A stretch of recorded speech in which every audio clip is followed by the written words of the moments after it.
Miarabantsika rehetra amin'ny anaran'ny tompo, tsy mpitarika malemy aho fa mahery. Izay indray no lohatenin'ity video manaraka ity ary lesona faha-efatra isika amin'ity andro anio ity. Efa hitantsika tamin'ny lasa ro lesona telo izay raha mbola tsy nahita izay video izay ianao dia asaiko hijery azy ireo satria mifampitohy izany video rehetra izany. Ary mbola izy video maromaro resahantsika ny amin'ity hoe mpitarika mahery fo ity. Resaka leadership no jerevantsika faiza mitarika. Ary averiko hatrany ny lesona izay tokony ho hain'ny olona rehetra izay manaraka ity fampiofanana ity dia ndreto teboka 5 reto. Voalohany indrindra dia ny hoe ny zava-dehibe indrindra amin'ny faiza mitarika dia ny mpitarika. Tsy le mission fa leader no important indrindra. Ary ny fon'ny mpitarika no fon'ny faiza mitarika. Ny ivo ny faiza mitarika zany dia ao am-pon'ny mpitarika no tena zava-dehibe indrindra. Ny tanjon'ny faiza mitarika fahatelo dia hanova ilay olona izay tarihina. Ary ny fahaefatra ny fanovana izay takiana amin'io faiza mitarika io dia manomboka any am-pon'ny mpitarika. Rehefa ny fon'ny mpitarika ny tsy voahova dia sarotra ny hanova ireo olona ireo. Ary farany dia ny hoe ny hazo fijaliana no tena fanalahidina izay ilay hoe faiza mitarika izay. Hitantsika tsara fa misy hazo fijaliana betsaka mihitsy nampitondrain'ny tompon'ireto mpianatra ireto dia izay mihitsy ilay fanefenan'ny fony na nalana ilay fo malemy ho tonga fo mahery. Ary gaga sika avy eo, tsy gaga tsika ny amin'ny hoe ahoana ny nahatonga ny filazantsara izay afatra nentin'ireto olona 12 reto no faniny nandritra ny 3 taona monja hiparitaka manerana an'izao tontolo izao, anova ny tantaran'izao tontolo izao. Izay ilay hoe raha mbola nisy mission na formation ka nisy impact lehibe indrindra dia tsy mbola nisy tahaka ny andreo mihitsy. Ka mahatonga antsika ilazana hoe ny Baiboly ny boky faiza mitarika tsara indrindra. Ary Jesosy Kristy no mpampianatra faiza mitarika lehibe indrindra. Trandrao ny soratra masina fa ho hitantsika ny fahamarinana izany. Ny boky ny Marika fotsiny no niraisintsika tamin'ny lesona voalohany tsika dia niresaka ny amin'ny tafio-drivotra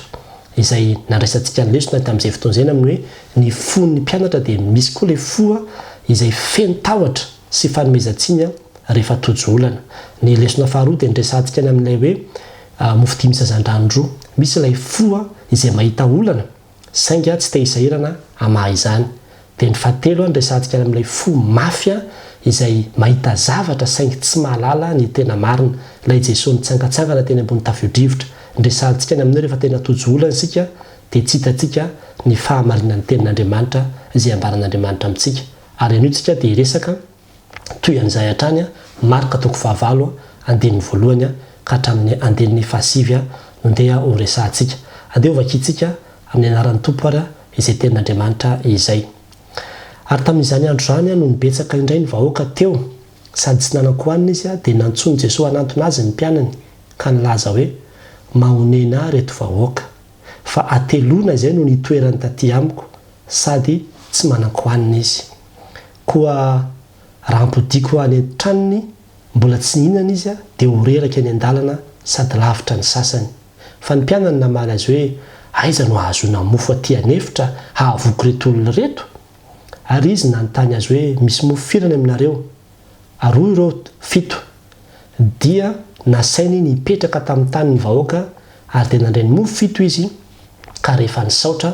dia nivakiny ka natolony ny mpianany mba harosony dia narosony teny alohan'ny vahoaka izany. Ary ny hazandrano madinika vitsy teo aminy ka anisy hazandrano madinika vitsy teo aminy ka rehefa nanaovan'i Jesosy fisaorana ireo dia nasainy naroso teny alohany koa. Ary nihinana ny olona ka dia voky ary nangonina ny sombitsombony sisa tsy lany ka nisy 7 sobiky. Ary tokony ho 4,000 ireo dia nampidiny izy. Amen. Mahavariana raha van'ity tantara ity ny amin'ny hoe niverina indray ilay tantaran'ny famokisana vahoaka. Efa misy ilay mofo 5 sazan-drano nambaran'ny Marika tany aloha any amin'ny toko 4. Eto indray amin'ny toko 5 dia mbola miverina indray ilay tantara.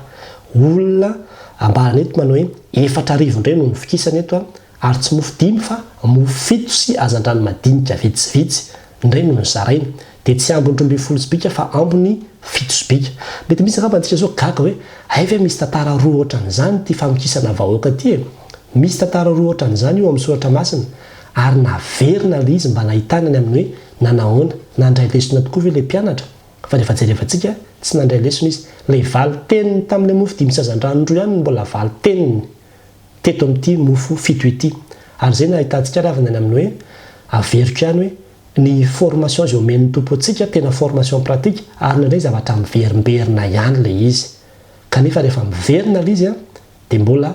resy ihany sika tsy tokony ho kivosika na izany azy nefa fa tena ao anatin'izany mihitsy satria telo taona ny nanofanany tompo an'ireto mpianatra reto a nitondrany azy tamin'ny anatina formation pratique samihafa ohatr'izany a zay reo vao tena nanana le fo matanjaka satria ao le fahalemena inona le fahalemena hitantsika amin'ny tantara ity zao ny fahalemen'ny mpianatra dia izao a ilay fo tsy miara amin'ny tempo amin'ny Jesosy amin'ny sosialin'ny vahoaka zay indray zao le fo malemy eto fo tsy miara amin'ny tempo amin'ny Jesosy amin'ny sosialin'ny vahoaka Jesosy zany tonga dia honenana hitalo hoe efa 3 andro reto zay ny taty raha ody reo lavitra reraka any an-dalana reo lavitra ny sasany dia ny mpianatra nefa tonga dia valibiraingina be fotsiny ny amin'ny hoe aiza nahitana hanina ho an'ireo aty amin'ny tany efitra ohatra ny teteny amin'ny Jesosy hoe nga tsy fantatrao fa efitra anie misy atsika ary Jesosy ary indraindray izay fomba fisainana izay a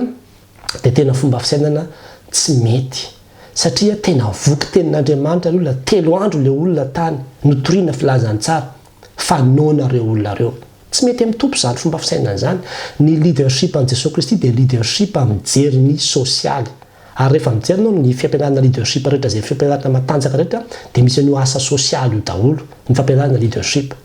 fa izay mihitsy koa ny an'i Jesosy Kristy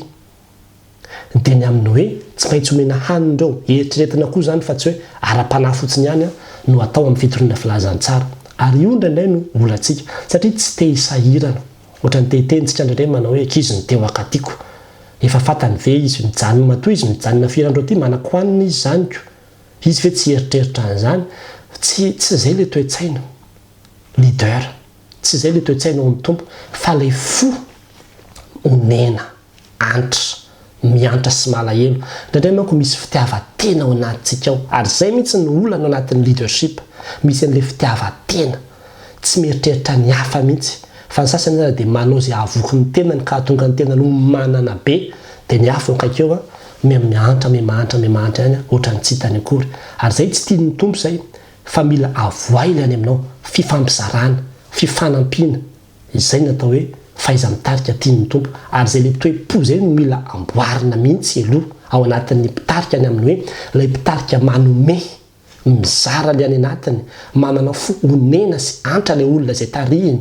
fa tsy le olona faly a mitsetsitra ny an'ny hafa foana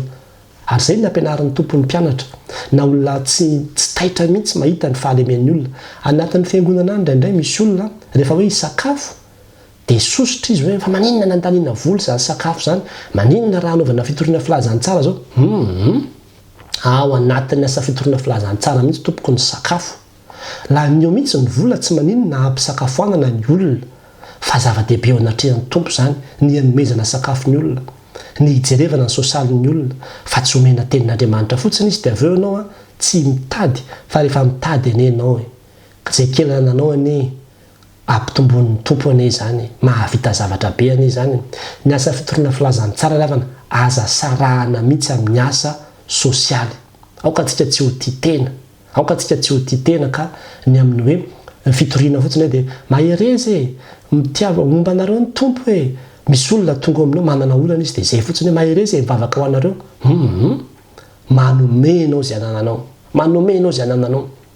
mety teninao ka manao hoe anao io ve paster aloha ianao mahay miresaka be eo io a ianao ve manao an'izany ve ianao io antanio ny olona zay manodidina dia ho hitanareo zany antanio ny olona manodidina fa za tena teteny amintsika ny amin'ny hoe mila miantra isika amin'izao fotoanany fihidirana ny trano zao fihiboana izao a mba inona ny vitatsika fa tsy mety le toe-po ny mpitarika le sasany hoe efa samy tapiny samy reraka atsika zao ka dia samy mihinana zay manao zay anavitry ny ainy fa ny tompo dia zao na dia ho antapiny samy reraka ary sika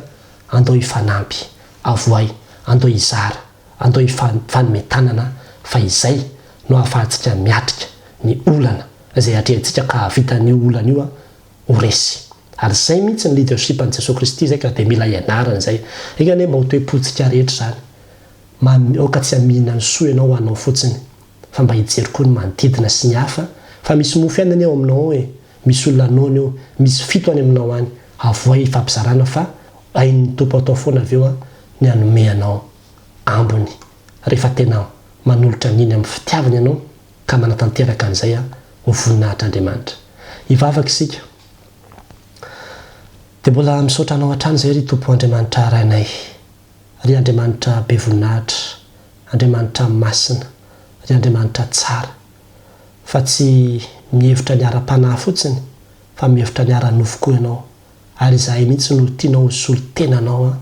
hijery ny marary, hijery ny kamboty, hijery ny mpifatotra, hijery ny mahantra ka hanolo tanana hitory filazantsara amin'ny fomba hitamaso sy tsapaitanana amin'ireny olona ireny izay matetika fahalemenay izany tsy vitanay izany koa dia avonina izahay tolory fahendrena tolory saina amin'izay rehetra tokony hatao indrindra amin'izao fotoan-tsarotra lalovan'ny firenena izao mba hanatanteraka izay tokony hatao na dia kely aza ho voninahitra ao dia angatahany amin'ny anaran'i Jesosy Tompo izany vavaka izany. Amen.